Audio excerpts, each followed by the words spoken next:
Bonjour à tous et à toutes. Aujourd'hui, nous allons travailler sur le Graal. Alors attention, le Graal c'est G-R-A-A-L.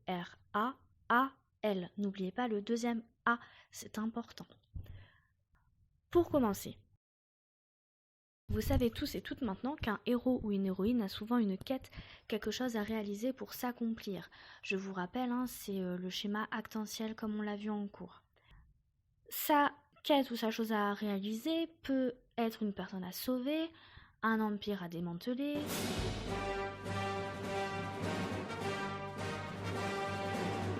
ou encore un objet à trouver. L'une de ces quêtes est devenue tellement célèbre qu'elle s'est ancrée dans notre culture occidentale. Je veux bien entendu parler de la quête des chevaliers de la table ronde, la quête de Perceval, la quête d'Arthur, la quête du Graal.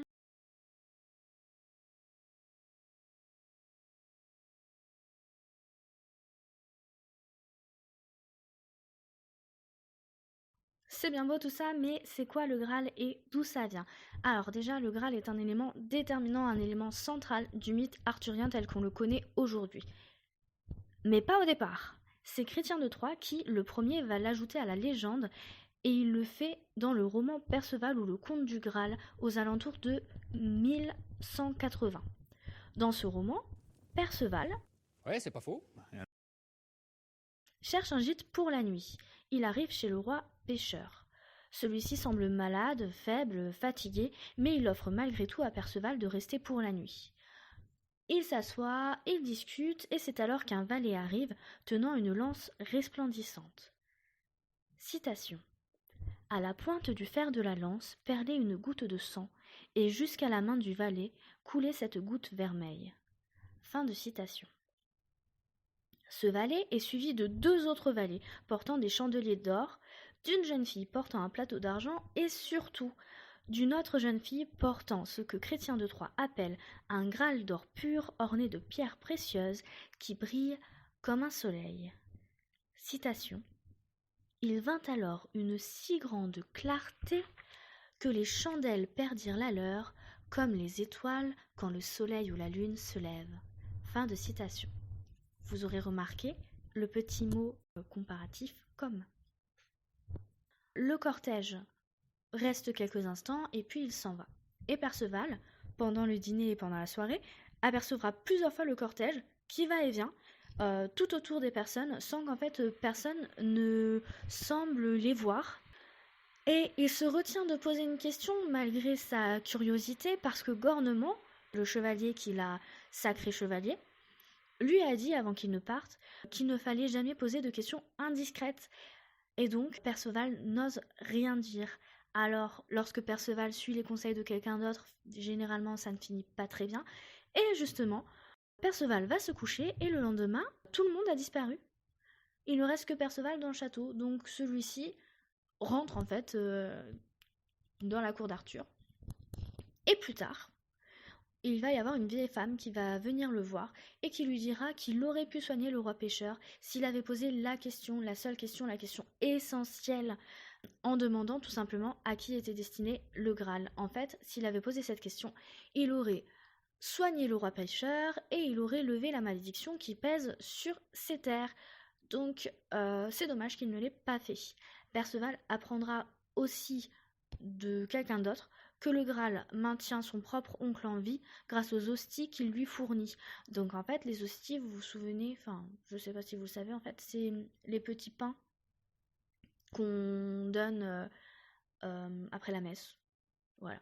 Donc déjà là, petite référence à la chrétienté, et on verra que au fur et à mesure de l'histoire du Graal, ce lien avec la chrétienté va se renforcer. Mais donc, pour le moment, avec cette première apparition, on sait que le Graal, c'est quelque chose qui est très très mystérieux. On sait qu'il fait de la lumière.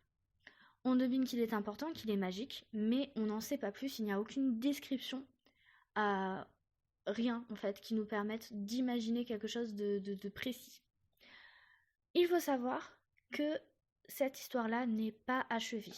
On a l'histoire de Perceval, donc le début, avec donc ce que vous connaissez, plus le petit passage chez le roi pêcheur. On a aussi une grosse partie des aventures de Gawain, qui est un chevalier très noble, qui est très important également dans le cycle arthurien. Ensuite, on revient sur Perceval, mais en fait, le conte n'est pas achevé, c'est-à-dire que il ne trouve pas le Graal et la quête n'est jamais achevée. Vous imaginez bien que c'est quelque chose qui est très frustrant, et donc depuis l'apparition de cette histoire, on a de nombreux auteurs et autrices qui se sont emparés du symbole et de l'objet du Graal et qui ont cherché à continuer l'histoire de Perceval et de Gawain. On a notamment Vauquier de Denain qui a écrit Rédaction courte, dans laquelle le Graal est une sorte de corne d'abondance qui fournit à chacun la nourriture qu'il ou elle désire. Mais surtout, et ça va être très important pour la suite, une corde d'abondance qui est associée à la Sainte Lance. La Sainte Lance, c'est la lance qui a percé le flanc du Christ sur la croix.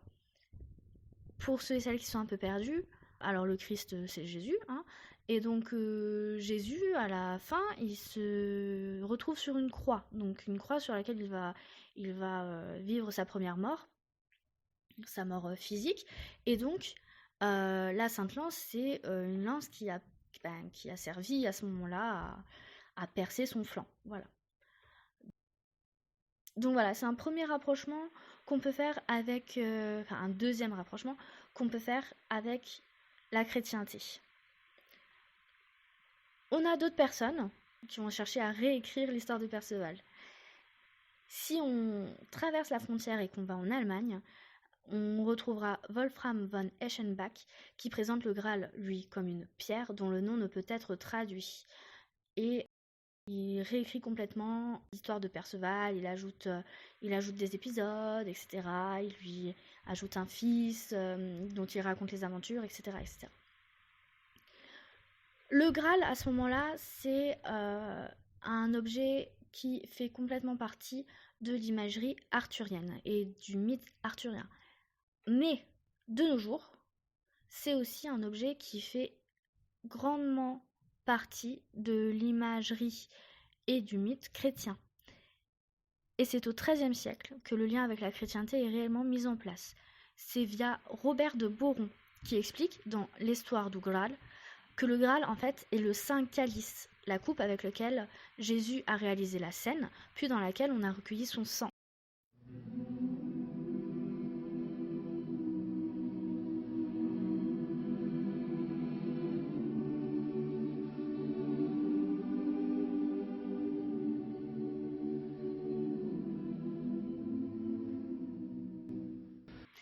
Et que ce calice a été apporté en Bretagne par Joseph d'Arimathie, qui a aidé à descendre Jésus de la croix. Donc, je vous rappelle, Jésus sur une croix, fin de vie, tout ça, mort physique. Et donc, Joseph d'Arimathie, c'est une des personnes qui est venue pour descendre Jésus de la croix et lui offrir un enterrement digne de ce nom. Donc ici, on est complètement dans la chrétienté. On est passé d'un objet qui est plutôt païen, qui n'est pas vraiment relié à quelque chose de religieux, il est magique, mais il n'est pas religieux, à carrément un objet sacré en fait. Et ça deviendra d'ailleurs le Saint Graal, et plus simplement le Graal. Donc on voit bien qu'à partir du XIIIe siècle, le Graal devient chrétien, il est traditionnellement présenté comme une coupe, mais personne ne connaît réellement ses pouvoirs. C'est un objet qui a été sauvé par Joseph d'Arimathie, puis perdu, et il devient la quête ultime de tous les chevaliers de la table ronde, et plus uniquement celle de Perceval ou de Gawain. Je vous remercie de votre attention, je vous souhaite une bonne fin de journée, et à bientôt. Non, moi je crois qu'il faut que vous arrêtiez d'essayer de dire des trucs. Ça vous fatigue déjà, puis pour les autres, vous vous rendez pas compte de ce que c'est. Moi, quand vous faites ça, ça me fout une angoisse. Je pourrais vous tuer, je crois. De chagrin, hein. Je vous jure, c'est pas bien. Il faut plus que vous parliez avec des gens.